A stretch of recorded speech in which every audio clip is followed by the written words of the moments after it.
Keir Starmer just had an absolute car crash interview with GB News, and honestly, watching a prime minister squirm on live television never gets old. Christopher Hope presented him with polling that basically said GB News viewers think Labour's budget has completely ruined their Christmas and made them poorer. And Starmer's response was, well, let's just say it wasn't his finest moment. But before we proceed, please don't forget to hit the subscribe button for more updates on the UK political insight. Thank you. The clash got heated, the deflections were Olympic level, and the internet had opinions. Big opinions. Stay tuned because this is the kind of political theater you absolutely cannot miss. So let's set the scene. Rachel Reeves delivered her budget yesterday, and it was about as popular as a vegan option at a steakhouse. Tax rises everywhere, businesses getting hammered, working people feeling the pinch. Classic stuff. And Christopher Hope, being the absolute legend that he is, decided to confront the Prime Minister with some uncomfortable truths. He presented Starmer with polling showing that the overwhelming majority of GB News viewers feel worse off following the budget. Not just a bit concerned, not slightly worried, worse off. And they reckon it's ruined their Christmas. Now, how would you respond to that if you were Prime Minister? Maybe acknowledge people's concerns, perhaps explain the difficult choices, show some empathy? Nah, not Starmer.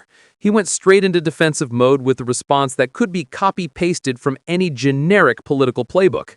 He said they've asked everybody to make a contribution to the necessary and fair decisions for our country.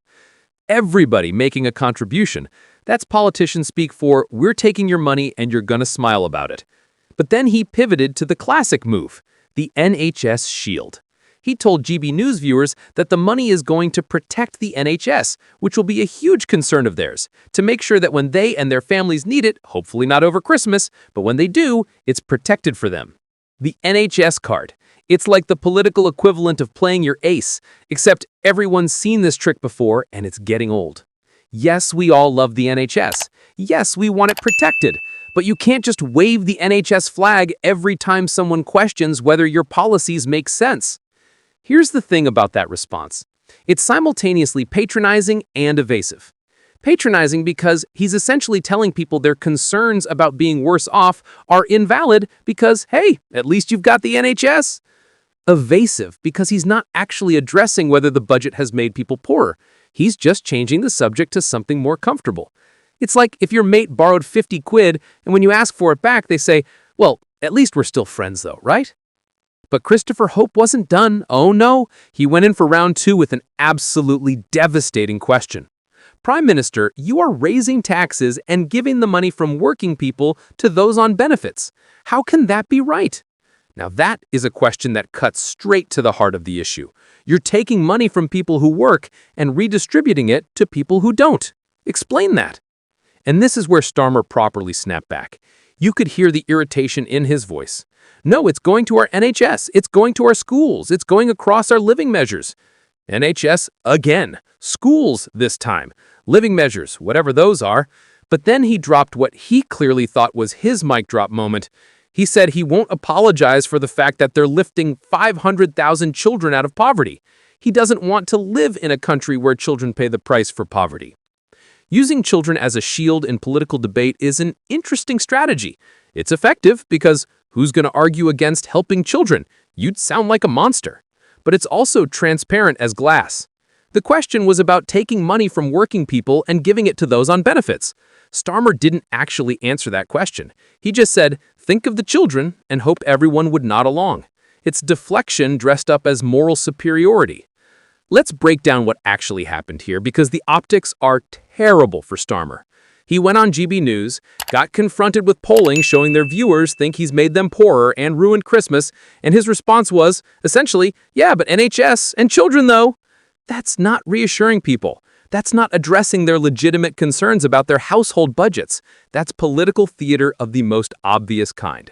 The conversation aired today, and predictably, the internet absolutely lost it. Social media went into overdrive with people having very strong opinions about this clash. Someone wrote on X that using children to deflect from their abysmal tenure is just poor form. And you know what? They've got a point. Every time Labour gets challenged on something uncomfortable, out comes the children card or the NHS card or both. It's becoming predictable. People can see through it. Another person added a particularly cutting observation, but he does not mind putting pensioners in poverty? Ouch! That's a direct hit right there. Because that's the other side of this budget, isn't it? While Starmer's going on about lifting children out of poverty, his government has cut winter fuel payments for pensioners. So apparently, some vulnerable groups are worth protecting and others can freeze. The cognitive dissonance is stunning. You can't simultaneously claim to be the party of compassion while taking heating allowances away from elderly people in winter. Well, you can, but people notice. Though to be fair, not everyone was against Starmer. Someone else shared, "Well said, Sir Keir. Should have done it earlier, but better late, etc." So he's got at least one fan, maybe two if you count his mom. But seriously, there are people who genuinely believe in wealth redistribution and think taking from workers to fund benefits is perfectly justified. That's a legitimate political position. The problem is Starmer won't actually defend that position honestly. He dresses it up in NHS rhetoric and think of the children messaging instead of just owning what he's doing. What made this clash particularly revealing was watching Starmer's demeanor. He got defensive. He got snippy. He snapped back at Christopher Hope instead of calmly explaining his position.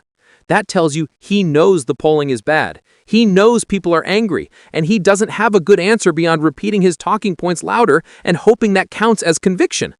Christopher Hope did exactly what journalists should do. He presented facts, asked direct questions, and pushed back when he got non-answers. That's literally the job. Hold powerful people accountable, make them explain their decisions, don't just accept vague platitudes about the NHS. The fact that this is considered confrontational says everything about how softly politicians expect to be treated most of the time. The polling itself is devastating when you think about it. The overwhelming majority of GB News viewers feel worse off and think Christmas is ruined. Now, GB News has a particular audience, sure, but these are still British voters. These are people who have to navigate the real-world consequences of this budget. When they say they're worse off, that's not abstract. That's people looking at their bank accounts, their bills, their expenses, and realizing they have less than before. That's not a communications problem. That's a policy problem. Starmer's defense that the money is going to necessary and fair decisions rings completely hollow when people are actively telling him they can't afford Christmas anymore. What's fair about taking more money from people who are already struggling? What's necessary about making working families poorer? Those are the questions people want answered, and nobody believes the NHS excuse anymore because they've heard it a million times. The budget has clearly been a disaster for Labour's public image. The tax rises were massive, the impact on businesses has been severe, and now polling is showing that ordinary people feel directly worse off in their daily lives. That's a triple threat of bad news. And Starmer's response is to get defensive on television and wheel out the same tired deflections he always uses. What's particularly galling is the working people versus benefits angle. Christopher Hope nailed it with that question. You are literally taking money from people who get up every day and go to work and transferring it to people on benefits. Now, maybe you think that's good policy. Maybe you think wealth redistribution is necessary.